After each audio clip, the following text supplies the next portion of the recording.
S block elements की size की बात कर लेते हैं, पूरे एलिमेंट्स की साइज की बात कर लेते हैं।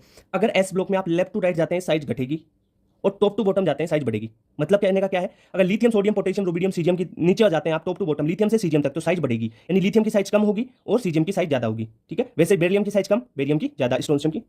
ठीक है, इस प्रकार आप साइज को देख लोगे। ओके, लेफ्ट टू राइट जाते हैं साइज कम होती है, लिथियम की साइज ज्यादा होगी, बेरिलियम की कम होगी। ठीक है, सोडियम की ज्यादा होगी, मैग्नीशियम की कम होगी। ओके, अब एक इनमें ये चीज तो आपको पता होगी। अब एक इनमें पूछा जाता है कि लिथियम बेरिलियम सोडियम मैग्नीशियम सबकी कंबाइंड साइज बताओ एस ब्लॉक में। सारे एलिमेंट्स को एक साथ करके पूछ सकता है कि किसकी ज्यादा किसकी कम, इनका आयनिक फॉर्म भी पूछ सकता है। तो इसके लिए एक ट्रिक बनाई हुई है। सबसे पहले आप एलिमेंट्स लिख लो, alkali metal alkaline earth metal दोनों को लिख लिया, और पहले तो एम बनाओगे, ऐसे एम बनाओगे, फिर एन बनाना है, ये एन बनाओगे, पहले एम बनाएगा ये, और फिर एन बनाना है, ऐसे कैसे। ठीक है, तो साइज देखो, सबसे कम होगी बेरिलियम की, फिर लिथियम की ज्यादा, उससे फिर लिथियम से ज्यादा मैग्नीशियम की, मैग्नीशियम से ज्यादा सोडियम की, सोडियम से ज्यादा कैल्शियम की, कैल्शियम फिर स्ट्रोंशियम की ज्यादा, फिर बेरियम की उससे ज्यादा, बेरियम से ज्यादा पोटेशियम की, फिर रुबिडियम की उससे ज्यादा, और सीजियम की सबसे ज्यादा साइज हो जाएगी। ठीक है, ये ऑर्डर मैंने लिख दिया।